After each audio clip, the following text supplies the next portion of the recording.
In this video, we're going to take a look at how to name and write formulas for uh, oxyacids, which again are acids that contain H and a polyatomic ion with O. So we're going to start off by taking a look at the rules here. So name to formula. If we have a name, how do we go to the formula? All we do is a crisscross between the H and the polyatomic ion that would be within the acid. And we also need to recognize it's not a binary acid because of what's not in the front. So for example, here you'll notice we have carbonic acid. There's no hydro in the front. Because there's no hydro, what that means is that we're dealing with an oxyacid. Now, we want to do a crisscross between the polyatomic ion that's in here and H. So we're going to do that. We're going to do H, 1 plus, and then find out which polyatomic ion is in here. Notice that we have carbonic acid.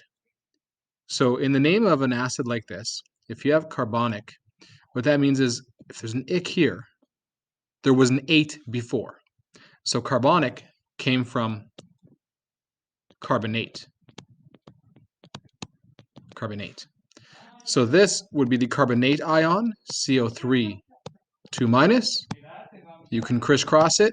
You get H2CO3, 1. You don't need the 1 there in the bracket there anymore, so you get H2CO3, aqueous. Let's try sulfuric acid. Sulfuric acid, when you have IC here, again, that means that it came from an 8. Now, it's not sulfurate, it's sulfate. So this was sulfate. This was sulfate. And so we do our crisscross between the H plus and the sulfate, which is SO4, 2 minus. You crisscross it, and you get H2SO4, 1. Because there's the 1 there, you don't need the brackets anymore, so you can clean this up as H2SO4, AQ. Let's try another one together. Sulfurous acid. First of all, notice there's no hydro in the front. Because there's no hydro in the front, what that means is that you have an oxyacid. The trick is figuring out which polyatomic ion is there. Because you have an OUS here, that means that that was an ite before. So this was sulfite. And that's where you need your knowledge of the polyatomic ions to make these formulas. So this was sulfite. And so we're going to do the crisscross between H plus and sulfite, which is SO3, 1 below the sulfate, 2 minus. And so we get H2SO3, 1. And again, we have a 1 there, so we don't need the brackets. So H2SO3, don't forget AQ because it's an acid. Let's go on to the next one here. Hydrofluoric acid. Be careful. This is hydro.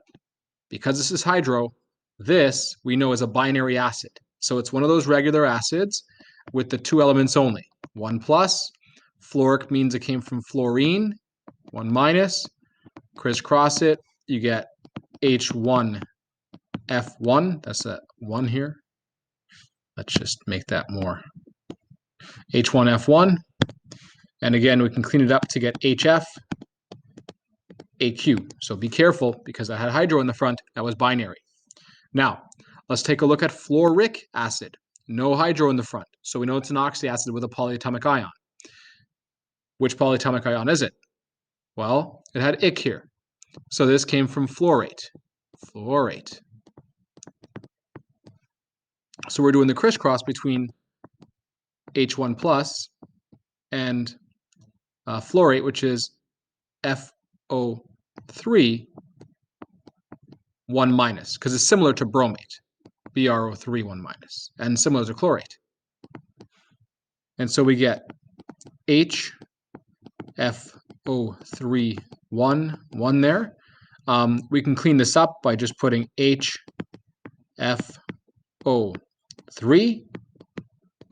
aqueous. Let's take a look at the next one here. Hypoflurous acid. That one's a bit of a trickier one. So we know that hypoflurous, since there's an us there, this came from hypofluorite.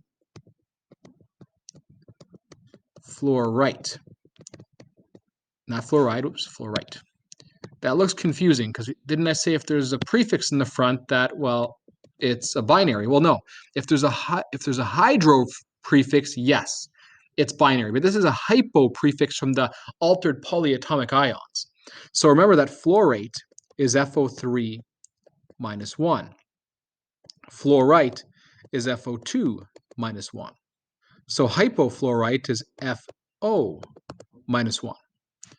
So we're doing H plus 1 brackets FO brackets minus 1 crisscross, then you get H1 FO1, and then you can clean it up by putting HFOAQ.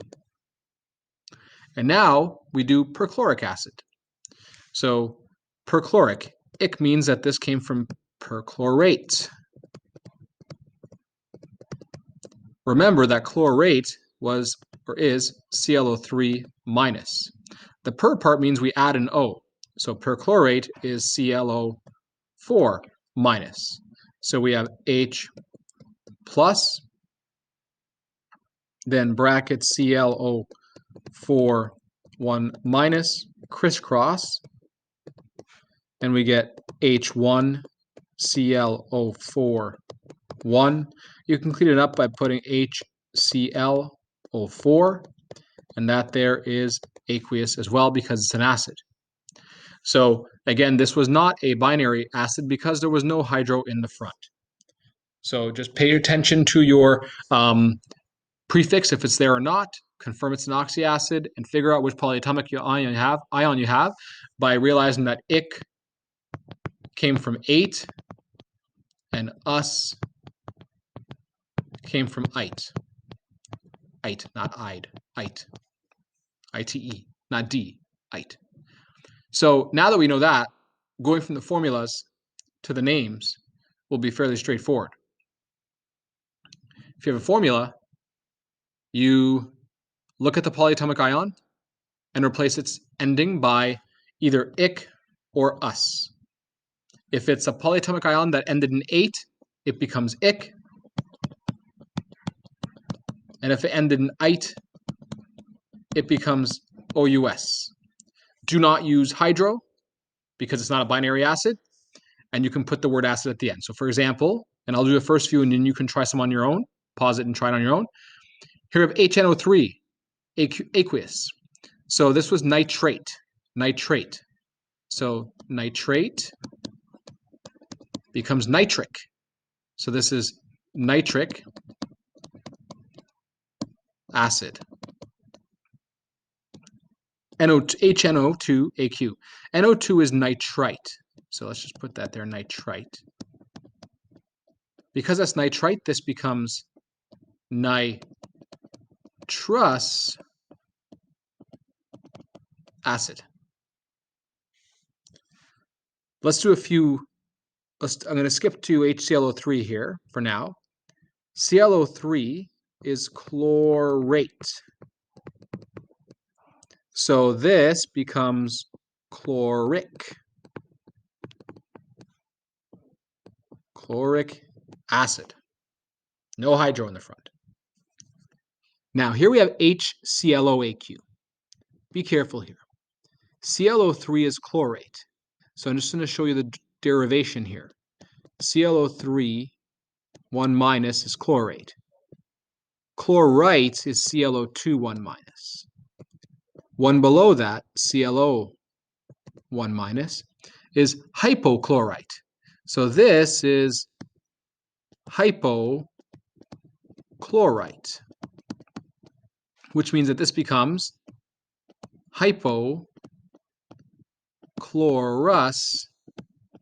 because it was ite, acid. Let's take a look at the last series over here. CO4, CO2, and CO there. So H2CO4. So remember that CO3, 2 minus, is carbonate. So for CO4, that's one extra O, that's percarbonate.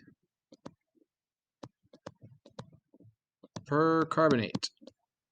So to get the acid name, we have percarbonic, because it was 8, acid. CO2, that's one below CO3, so that's carbonite. This is carbonite. Carbonite.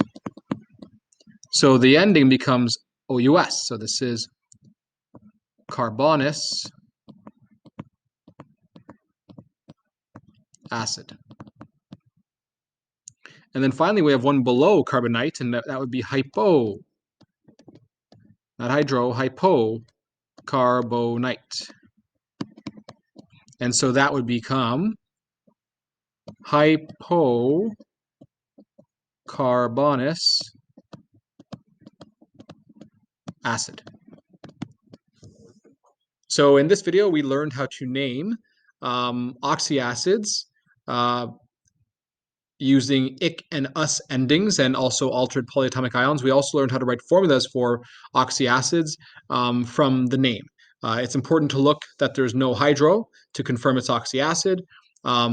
And if it is an oxyacid, then you can just do the crisscross between the polyatomic ion and the H that would form the acid. And don't forget to put AQ for the formula. As part of independent work that you'll be doing, in your presentation, there is a link to an acid rain video. I'd like you to watch that and complete the questions below to learn a little bit more about acid rain and really try to make the connections between the acids that we saw above and the acid rain phenomenon.